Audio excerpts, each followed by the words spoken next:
जय हिंद साथियों, welcome to self study classes with Sumit Jain YouTube channel में आप सभी का स्वागत है। दोस्तों, अपनी रोज शाम को 6:30 बजे पर्यावरण की कक्षा होती है। उसी में आज का एक अगला वीडियो है आपका।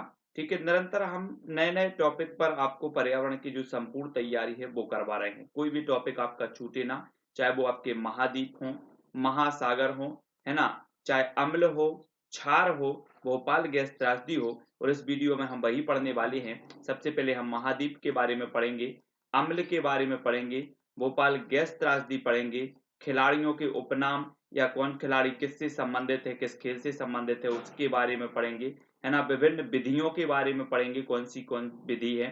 तो ये बहुत ही महत्वपूर्ण वीडियो है, इसको लाइक जरूर करना है और जो भी हमारे नए साथी हैं वो शेयर भी कर देना है। और आपको इंस्टाग्राम से जुड़ना है। इंस्टाग्राम से जुड़ने के लिए आपको सर्च करना है Sumit Jain self study classes. WhatsApp number है तो आप व्हाट्सअप से जुड़ सकते हो। ठीक है, और सेल्फ स्टडी क्लासेस ये यूट्यूब चैनल, इस पर क्लिक करोगे तो आपको क्या हो जाएगा, चैनल खुलेगा और प्लेलिस्ट में पूरे वीडियो एक साथ मिलेंगे। फेसबुक पर आपको सुमित जैन सर्च करना है, ट्विटर पर आप सुमित जैन, और आपको जुड़ना है टेलीग्राम ग्रुप से, सर्च करना है IAS स्टडी ट्रिक। ठीक है दोस्तों, तो स्टार्ट करते हैं आज का ये वीडियो। तो सबसे पहले हम अंटार्कटिका महाद्वीप को पढ़ेंगे। ठीक है, एक क्वेश्चन आपसे पूछा जाएगा कि श्वेत महाद्वीप किसे कहते हैं।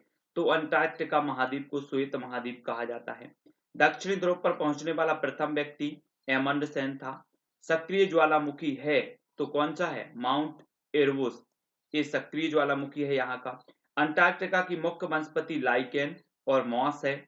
भारतीय द्वितीय शोध संस्थान है कौन सा, मैत्री, 1989 में स्थापित किया गया। भारतीय तृतीय शोध संस्थान कौन सा है, तो भारतीय है। ठीक है, तो ये अंटार्कटिका के बारे में कुछ आपसे अगर क्वेश्चन पूछ लिया जाए कि श्वेत महाद्वीप किसे कहते हैं, तब आपका सीधा उत्तर होगा अंटार्कटिका महाद्वीप को कहते हैं। ठीक है, अब दोस्तों हम अफ्रीका महाद्वीप के कुछ महत्वपूर्ण प्रश्नों को देखेंगे। विश्व का दूसरा सबसे बड़ा महाद्वीप कौन सा है, तो अफ्रीका महाद्वीप है। ठीक है, दूसरा सबसे बड़ा महाद्वीप, है ना। ड्रकेंसबर्ग पर्वत स्थित है तो ये भी अफ्रीका महाद्वीप में है, ड्रकेंसबर्ग। स्वर्ण नगर स्थित है तो दक्षिण अफ्रीका जोहान्सबर्ग, इसे स्वर्ण नगर कहा जाता है। ठीक है, हीरो का नगर किम्बरले, हीरो का नगर किम्बरले, ये भी कहां पर है, अफ्रीका महाद्वीप में है। वनों का देश कहा जाता है तो कांगो को वनों का देश कहा जाता है। जनजातियों का महाद्वीप है तो अफ्रीका महाद्वीप है। ठीक है, तो ये जो कुछ महत्वपूर्ण प्रश्न है महाद्वीपों से संबंधित, उनको तो आपको याद रखना ही है। वनों का देश कांगो अफ्रीका महाद्वीप में है। ऑस्ट्रेलिया की बात करें तो सबसे छोटा महाद्वीप ऑस्ट्रेलिया महाद्वीप। द्वीपीय महाद्वीप तो ऑस्ट्रेलिया महाद्वीप। प्यासी भूमि का देश Australia. Land of kangaroo Australia. The land of golden fleece ये भी ऑस्ट्रेलिया आपका उत्तर होगा। ठीक है, दक्षिण का ब्रिटेन कहा जाता है तो कहा जाता है किसे, न्यूजीलैंड को। ठीक है, आपसे क्वेश्चन पूछा जाएगा दक्षिण का ब्रिटेन किसे कहा जाता है, तो न्यूजीलैंड। न्यूजीलैंड का राष्ट्रीय पक्षी क्या है, तो कीवी है। तो ऑस्ट्रेलिया के बारे में आपको याद रख लेना है कि ये सबसे छोटा महाद्वीप है, प्यासी भूमि का देश भी इसे कहा जाता है, लैंड ऑफ कंगारू भी इसे कहा जाता है। ठीक है, ये द्वीपीय महाद्वीप भी है। ये ऑस्ट्रेलिया महाद्वीप के बारे में जो महत्वपूर्ण चीजें हैं वो देखी। अब यूरोप महाद्वीप के बारे में देखो, किसे प्रायद्वीपों का प्रायद्वीप कहा जाता है, तो प्रायद्वीपों का प्रायद्वीप कहा जाता है यूरोप महाद्वीप को। ठीक है, विश्व का अन्न भंडार रोटी की डलिया कहा जाता है तो यूक्रेन को। यूक्रेन में एक, दोस्तों जैसे हमारे यहाँ भोपाल गैस दुर्घटना हुई थी, ऐसे ही यहाँ पर यूरेनियम के रिसाव से एक घटना हुई थी यूक्रेन की, जो भी आज हम यहाँ पढ़ेंगे। तो विश्व का जो अन्न भंडार है रोटी की डलिया वो यूक्रेन को कहा जाता है। झीलों का देश फिनलैंड को कहा जाता है। यूरोप का खेल का मैदान कौन सा है, स्विट्जरलैंड है। यूरोप का गर्म कंबल है तो गल्फ स्ट्रीम, ये यूरोप का क्या है, गर्म कंबल कहलाता है। इटली की गंगा पो नदी, इटली की गंगा कहा जाता है पो नदी को। किसानों का देश समुद्रों की रानी कहा जाता है फ्रांस, फ्रांस को किसानों का देश और समुद्र की रानी कहा जाता है। ठीक है, जो कि कहां पर है, यूरोप महाद्वीप में है ना। अब उत्तरी अमेरिका की देखो तो नई दुनिया कहा जाता है उत्तरी अमेरिका को, है ना। आपसे पूछा जाएगा नई दुनिया किस महाद्वीप को कहा जाता है, तब आपका उत्तर होगा उत्तरी अमेरिका को कहा जाता है। कौन सी नहर उत्तरी अमेरिका तथा दक्षिणी अमेरिका को जोड़ती है, तो उत्तरी अमेरिका और दक्षिणी अमेरिका को जोड़ने वाली जो नहर है वो पनामा नहर है। ठीक है, रेड इंडियन जनजाति है तो कौन सी है, उत्तरी अमेरिका, ये रेड इंडियन जनजाति है। चीनी का कटोरा कहा जाता है तो क्यूबा को क्या कहा जाता है? चीनी का कटोरा। ठीक है। सबसे बड़ा रेलवे जंक्शन है तो शिकागो। ठीक है। सबसे बड़ा बंदरगाह है तो न्यूयॉर्क है। सबसे बड़ी सोने की खान है तो ओंटारियो कनाडा, ये सबसे बड़ी सोने की खान है उत्तरी अमेरिका में। ठीक है। अब एशिया महाद्वीप देख लो। एशिया महाद्वीप विश्व का सबसे बड़ा महाद्वीप है ना। ये सबसे बड़ा महाद्वीप कौन सा है? एशिया महाद्वीप। विश्व की सबसे ऊंची चोटी भी एशिया महाद्वीप में है, माउंट एवरेस्ट, है ना। 8,848 से 8,850 मीटर इसकी ऊंचाई है। एशिया को अफ्रीका से अलग करता है तो लाल सागर और सुएज नहर करती है। एशिया को अफ्रीका से लाल सागर और सुएज नहर। एशिया को उत्तरी अमेरिका से अलग करती है तो बेरिंग जल संधि करती है। विश्व का सबसे बड़ा प्रायद्वीप है तो अरब प्रायद्वीप है। माउंट एवरेस्ट पर्वतमाला जिसे नेपाल में जाना जाता है तो ये जाना जाता है सागर माथा के नाम से। विश्व का सबसे ऊंचा पठार है तो पामीर का पठार विश्व का सबसे ऊंचा। एशिया की सबसे लंबी नदी कौन सी है? तो यांगसी एशिया की सबसे लंबी नदी है। विश्व में सर्वाधिक वर्षा होती है तो मौसम राम। ठीक है। लाल सागर एवं भूमध्य सागर को जोड़ती है तो सुएज नहर जोड़ती है। मासन राम कहां पर है? मेघालय भारत में है। आर्कटिक एवं प्रशांत महासागर को जोड़ती है तो बेरिंग जलडमरू मध्य जोड़ती है। अंतरराष्ट्रीय तिथि रेखा समानांतर है तो बेरिंग जल संधि। ठीक है। तो ये एशिया महाद्वीप के बारे में कुछ महत्वपूर्ण बिंदु थे कि यहाँ पर सागर माता है जो विश्व का सबसे ऊंचा पर्वत शिखर है। ठीक है। और ये विश्व का सबसे बड़ा महाद्वीप है एशिया महाद्वीप। ठीक है। सागर माता की जो ऊंचाई है 8,850 मीटर है और ये नेपाल में स्थित है। नेपाल में से सागर माता कहा जाता है। विश्व का सबसे ऊंचा पठार भी एशिया में है, पामीर का पठार। ठीक है। विश्व में सर्वाधिक वर्षा होती है तो मौसम राम, ये भी एशिया में है ना। ये सारी चीजें हैं दोस्तों। अब एक चीज और पढ़ना है हमें, भारत का जल पुरुष। भारत का जल पुरुष किसे कहा जाता है? तो वो कहा जाता है राजेंद्र सिंह को। सभी को पता है और भी रिवाइज करते जाओ। भारत का वर्डमैन कहा जाता है सलीम अली को। वृक्ष मित्र Sunderlal Bahuguna. Tiger man of India Kailash Sankhala. Dolphin man of India Ravindra Sinha, है ना। Dolphin man of India Ravindra Sinha को कहा जाता है। Ice man of India Chewang Norphel, Chewang Norphel. ठीक है। Ice man of India. और हीरो ऑफ एनवायरमेंट कहा जाता है माइक पांडे को। ठीक हो, माइक पांडे को याद रख लेना आपको, माइक पांडे, है ना। अब कुछ एग मार्क है दोस्तों, इनके बारे में पढ़ेंगे। कुछ मानक हैं तो ब्यूरो मानक ये किससे संबंधित है? अगर आपसे पूछा जाएगा निम्न में से बताइए ब्यूरो मानक किससे संबंधित है, तो ये पर्यावरण प्रदूषण रोकने हेतु वाहनों पर ये लगाया जाता है ब्यूरो मार्क। एग मार्क देखो, एग मार्क खाद्य पदार्थ की शुद्धता व गुणवत्ता के लिए एग मार्क जो है लगाया जाता है। सोने की गुणवत्ता के लिए हॉलमार्क और पर्यावरण अनुकूल के लिए इको मार्क। ठीक है। अगर आपसे पूछा जाएगा कि इको मार्क संबंधित है तो पर्यावरण अनुकूलन के लिए। एग मार्क संबंधित है तो खाद्य पदार्थ की गुणवत्ता के लिए। ब्यूरो मानक संबंधित है तो पर्यावरण प्रदूषण रोकने हेतु वाहनों के लिए, वाहनों पर लगाया जाता है। सोने की गुणवत्ता हॉलमार्क संबंधित है तो ये सोने की गुणवत्ता के लिए संबंधित है। ठीक है। ये चीज आपको देखना है दोस्तों। आपसे क्वेश्चन आएगा एक कि अरब सागर, बंगाल की खाड़ी और हिंद महासागर का मिलान बिंदु है तो कौन सा है? जल्दी से आपको बताना होगा कि अरब सागर, बंगाल की खाड़ी और हिंद महासागर का जो मिलन बिंदु है वो कौन सा है? कन्याकुमारी। ठीक है। इसको आपको याद रख लेना है, क्या है? कन्याकुमारी। विश्व का सबसे बड़ा जलप्रपात कौन सा है? तो एंजल जलप्रपात है। सबसे उपजाऊ मैदान है तो खादर। मालाबार तट का मैदान किस राज्य में है? तो ये केरल में है, इसको भी याद रखना। पर्यावरण संरक्षण के लिए ग्रीन आर्मी को किस देश में प्रारंभ किया? तो ये किया गया ऑस्ट्रेलिया में। वर्षा की बूंदें गोल होने का कारण है तो क्या है? पृष्ठ तनाव। ठीक है। सर्वाधिक वन प्रतिशत वाला राज्य कौन सा है? तो मिजोरम। ठीक है। जल संरक्षण हेतु का प्रयोग किया जाता है तो किसका? वाटर हार्वेस्टिंग का किया जाता है। वन रिपोर्ट 2017 के अनुसार है ये। ठीक है। मिजोरम। तो जल संरक्षण हेतु का प्रयोग किया जाता है वाटर हार्वेस्टिंग। मानव जनित पर्यावरण प्रदूषण को कहा जाता है तो ह्यूमलिन। विश्व में सर्वाधिक अम्ल वर्षा कहां पर होती है? तो नॉर्वे में होती है। लेकिन अगर बात की जाए कि सर्वाधिक या सबसे पहले जो अम्ल वर्षा हुई थी तो वो कहां हुई थी? वो हुई थी स्वीडन में। बंगाल का आतंक कहा जाता है जलकुंभी को। किसानों की रेंगती हुई मृत्यु कहा जाता है मृदा अपरदन को। भूकंप उत्पन्न होने का मुख्य कारण क्या है? प्लेट विवर्तनिकी। किस महाद्वीप से होकर विषुवत, कर्क और मकर तीनों रेखाएं गुजरती हैं? तो वो महाद्वीप है दोस्तों अफ्रीका महाद्वीप। कर्क रेखा व भारतीय मानक समय रेखा एक दूसरे को कहां पर आपस में काटती हैं? तो वो काटती हैं कहां पर? छत्तीसगढ़ में। ठीक है, छत्तीसगढ़ में काटती हैं। अब हम खगोलीय मिशन के बारे में पढ़ेंगे। खगोलीय जो मिशन है आपके अंतरिक्ष विज्ञान से संबंधित एक टॉपिक है पर्यावरण में, उसमें कि अपोलो 11 चंद्र अभियान ये संबंधित है। तो ये नासा द्वारा भेजा गया 1969 में। ठीक है, चंद्रयान फर्स्ट भारत ने भेजा 22 अक्टूबर 2008 में। इसका सन आपको याद रख लेना है। चंद्रयान 2 भारत ने भेजा 22 जुलाई 2019 को। ठीक है, 22 जुलाई 2019। मंगलयान अभियान भेजा 2013 मंगलयान। ठीक है, सूर्य के अध्ययन हेतु सोलर बी ये कब भेजा गया? 2006 में। इसको याद रखेंगे। प्रचंड 50, चीखता 60, गरजता 40 ये जो पवने हैं कहलाती हैं क्या? पछुआ पवने। ठीक है, भारत में सबसे कम वर्षा होती है तो कहां पर होती है? लेह जम्मू कश्मीर में। ये चीज भी आपको याद रखनी है। और भी कुछ महत्वपूर्ण है। अब दोस्तों हमें खिलाड़ियों के उपनाम देखना है, कौन सा खिलाड़ी किस खेल से संबंधित है।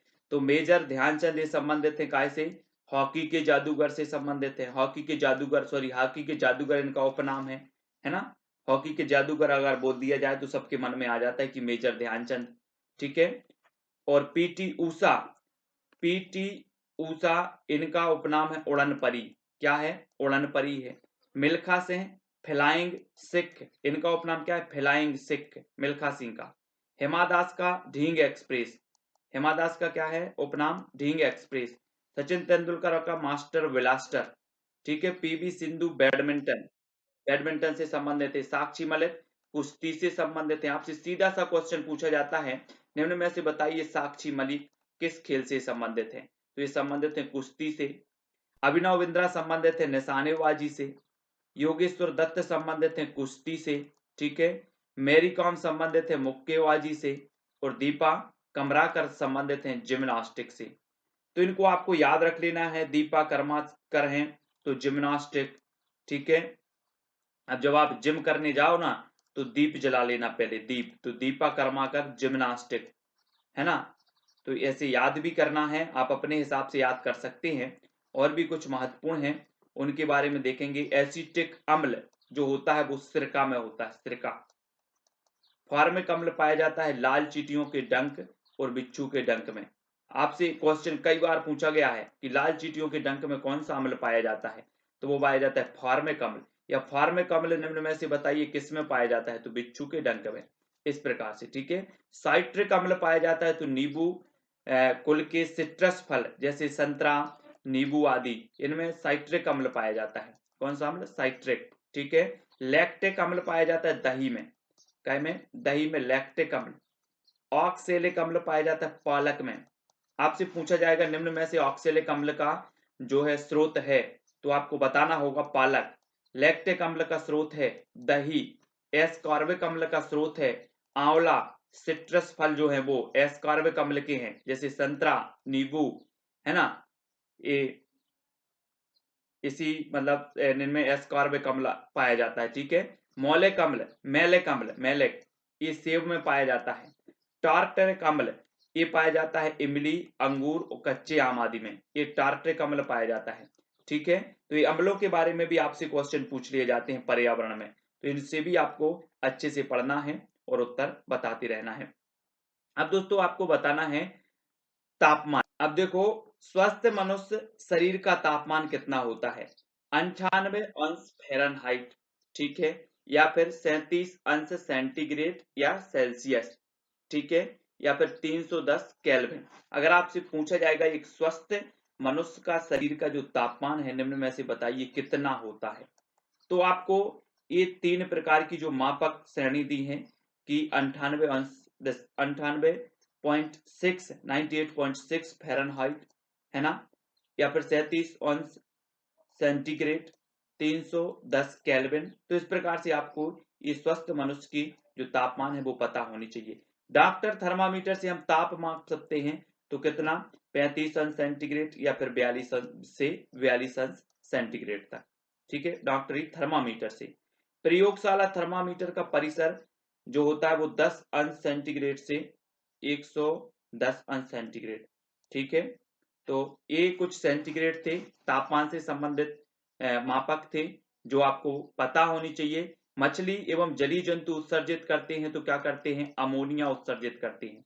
पक्षी, छिपकली, सर्प जैसे कुछ जंतु अपने शरीर से अपशिष्ट पदार्थों का उत्सर्जन करते हैं तो वो करते हैं यूरिक अम्ल, ठीक है। पक्षी, छिपकली, सर्प और जीव जंतु, कुछ जंतु अपने शरीर से अपशिष्ट पदार्थों का उत्सर्जन करते हैं यूरिक अम्ल को।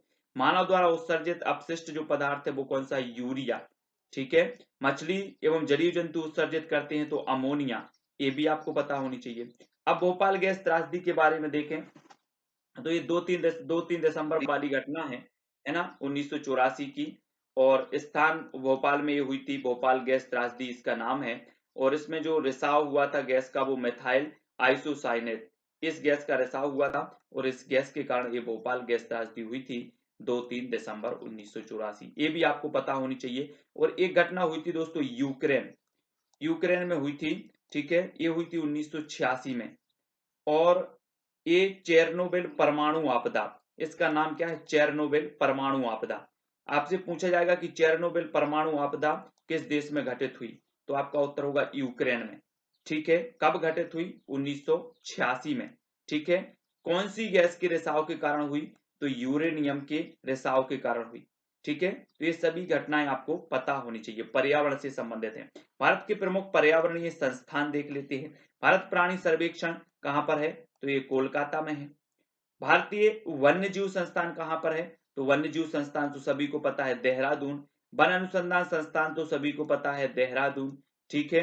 वन अनुसंधान संस्थान देहरादून, लेकिन पर्यावरण अनुसंधान संस्थान नागपुर। केंद्रीय औषधि संस्थान लखनऊ। राष्ट्रीय वानस्पतिक अनुसंधान संस्थान ये भी लखनऊ में है, ठीक है। औषधि भी लखनऊ है, वानस्पतिक अनुसंधान संस्थान भी लखनऊ में है। केंद्रीय पर्यावरण अभियांत्रिकी अनुसंधान संस्थान ये कहां पर है, नागपुर, महाराष्ट्र, ठीक है। राष्ट्रीय डेयरी अनुसंधान संस्थान एक करनाल, हरियाणा, राष्ट्रीय डेयरी अनुसंधान, ठीक है। राष्ट्रीय दलहन अनुसंधान संस्थान ये कहां पर है, कानपुर में, दलहन अनुसंधान, ठीक है। और केंद्रीय पक्षी शोध संस्थान इज्जतनगर, वरेली। सलीम अली पक्षी विज्ञान एवं प्राकृतिक इतिहास केंद्र कोयम्बटूर, तमिलनाडु में। आपसे सीधे से क्वेश्चन यहां से बनेंगे, central arid zone research institute Jodhpur में है।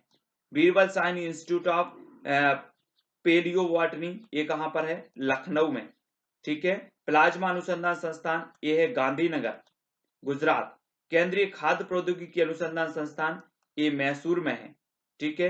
राष्ट्रीय पर्यावरण शोध संस्थान ये राष्ट्रीय पर्यावरण अनुसंधान संस्थान शोध संस्थान कहां पर है, नागपुर। वर्षा एवं आर्द्र पर्णपाती वन संस्थान जोरहट में है, जोरहट। हिमालय पर्यावरण एवं विकास का गोविंद बल्लभ पंत संस्थान ये कहां पर है, अल्मोड़ा, ठीक है। और भारतीय वन प्रबंधन संस्थान ये कहां पर है, तो भोपाल में है। तो ये जो संस्थान है इनको भी आपको याद रख लेना, ये संस्थान पूछे जाते हैं, ठीक है। हमें पढ़ना है कुछ पदार्थ और उनके उपनाम, ठीक है, ये भी आपसे पूछ लिए जाते हैं। जैसे कपास व प्लेटिनम, इसे कहा जाता है क्या, सफेद सोना। आपसे पूछा जाएगा सफेद सोना निम्न में से बताइए किसे कहा जाता है, तो आपका सीधा सा उत्तर होगा कपास को, ठीक है, याद रख लेना है। अफीम व कोयला को काला सोना, काला सोना किसे कहा जाता है, तो अफीम व कोयला को कहा जाता है काला सोना, है ना। द्रव्य सोना किसे कहा जाता है, तो पेट्रोलियम को कहा जाता है। धातु का राजा क्या है, तो सोना, ये धातु का राजा कहा जाता है इसे। भविष्य की धातु कहलाती है आशा धातु, तो वो कौन सी है, ठीक है। तो भविष्य की धातु एल्यूमिनियम, आशा धातु भी इसे कहा जाता है। लेकिन बात कर रहे हैं रणनीतिक धातु की, तो रणनीतिक धातु टाइटेनियम को कहा जाता है। हाइड्रोजन को आवारा धातु कहा जाता है ना। आपसे पूछा जाएगा आवारा धातु किसे कहा जाता है, तो आपका उत्तर होगा हाइड्रोजन। रणनीतिक धातु कहा जाता है तो टाइटेनियम को। मुद्रा धातु सोना, चांदी और तांबा को मुद्रा धातु कहा जाता है इन्हें। ग्रीन मेटल एल्यूमिनियम को ग्रीन मेटल कहा जाता है ना। और भी देखो, हरा सोना कहा जाता है चाय को हरा सोना। आदिवासियों का सोना हरे बांस कहे जाते हैं, तो इनको भी आपको याद रखना है। अब दोस्तों कुछ महत्वपूर्ण है, हम विधियां पढ़ेंगे कि मनोवैज्ञानिकों द्वारा यह सिद्ध किया गया कि प्राथमिक एवं उच्च प्राथमिक स्तर पर छात्रों को खेल खेल में पढ़ा सकते हैं और इसके लिए उन्होंने निम्न विधियों को महत्वपूर्ण माना है। तो सबसे पहले हम ह्यूरिस्टिक विधि को पढ़ेंगे। ह्यूरिस्टिक विधि आर्मस्ट्रांग द्वारा प्रतिपादित। आपसे सीधा सा क्वेश्चन आता है कि ह्यूरिस्टिक विधि के प्रतिपादक कौन है, तब आपका उत्तर होगा आर्मस्ट्रांग। इस विधि में बालक शिक्षक यंत्रों व पुस्तकों की मदद से स्वयं ज्ञान का अर्जन करता है। काय में? ह्यूरिस्टिक विधि में। ठीक है। मॉन्टेसरी विधि देख लो। इसमें छोटे छोटे बच्चों को मैडम मॉन्टेसरी द्वारा ये दिया गया है ना, विभिन्न प्रकार के रंग बिरंगे खिलौनों द्वारा शिक्षा देते हैं। तो वहीं इसके द्वारा बालक को रंग पहचानना, गिनती करना, अंतर स्पष्ट करना, लिखना, है ना, और पढ़ना आदि सीखने में मदद मिलती है मॉन्टेसरी विधि में। किंडरगार्टन विधि, इसमें बच्चों को स्वतंत्रता पूर्वक खेलने एवं घूमने फिरने का अवसर मिलता है। ठीक है। अब आपको बताना है कि किंडरगार्टन विधि के प्रतिपादक कौन है। आप कमेंट में लिखेंगे, फटाक से लिखें, किंडरगार्टन विधि के प्रतिपादक कौन है। प्रोजेक्ट विधि, इसमें बहुत से बालक मिलकर सामूहिक कार्य करते हैं, प्रोजेक्ट संबंधी बातों का पता लगाकर उस प्रोजेक्ट को पूरा करते हैं। तो आपको फिर बताना है प्रोजेक्ट विधि के प्रतिपादक कौन है। ठीक है, सभी लोग बताएंगे, है ना। प्रोजेक्ट विधि के प्रतिपादक कौन है? किल से आता है इनका नाम, और आपको बताना है, जल्दी से कमेंट में लिखेंगे। डाल्टन प्लान विधि, इसमें छात्रों को काम सौंप दिया जाता है और छात्र प्रयोगशाला के रूप में अपनी अपनी कक्षाओं का ही प्रयोग करते हैं, है ना। डाल्टन विधि के प्रतिपादक भी आपको बताना है, क्योंकि ये विधियां पूछी जाती हैं। इनके अतिरिक्त भी बहुत सी विधियां एवं क्रियाएं जिनके द्वारा बच्चों को विद्यालय में हम खेल खेल में बहुत सी बातें वह संबंधित हैं। तो आपको डाल्टन विधि के प्रतिपादक बताना है, प्रोजेक्ट विधि के बताना है, किंडरगार्टन विधि के बताना है, मॉन्टेसरी विधि के प्रतिपादक और ह्यूरिस्टिक विधि। ये 5 में से एक ना एक पूछ ली जाती है विधि, इनमें से पूछ ली जाती है कि इनके प्रतिपादक कौन है। ठीक है, तो ये बहुत ही महत्वपूर्ण है, सभी लोग लाइन से लिखेंगे ये सारी पांचों विधियों का। देखते हैं किस किस से बनता है ना। अब देखें दोस्तों कि क्रियात्मक गतिविधियों को व्यक्त करने के लिए खेल की अहम भूमिका रहती है। एक किसने कहा है? टीपी नन के अनुसार, टीपी नन ने कहा है कि क्रियात्मक गतिविधियों को व्यक्त करने के लिए खेल की अहम भूमिका रहती है। भाटिया के अनुसार देखो, खेल स्वयं खेल के लिए खेला जाता है, खेल स्वयं खेल के लिए खेला जाता है। किसने कहा? भाटिया। खेल स्वयं स्वैच्छिक के द्वारा की जाने वाली गतिविधि है। तो ये स्टर्न के अनुसार खेल बालक की संपूर्ण रुचि और ध्यान को केंद्रित कर लेता है। तो क्रो के अनुसार संपूर्ण रुचि और ध्यान को केंद्रित कर लेता है खेल। स्वप्रेरक, प्रसन्नदायक तथा क्रियाशील गतिविधि को खेल कहा जाता है। इसमें व्यक्ति को अपनी अभिव्यक्ति व्यक्त करने का पूर्ण अवसर प्रदान किया जाता है। रोज के अनुसार खेल एक शारीरिक और मानसिक क्रिया है। ये ड्रेवर ने कहा, ड्रेवर।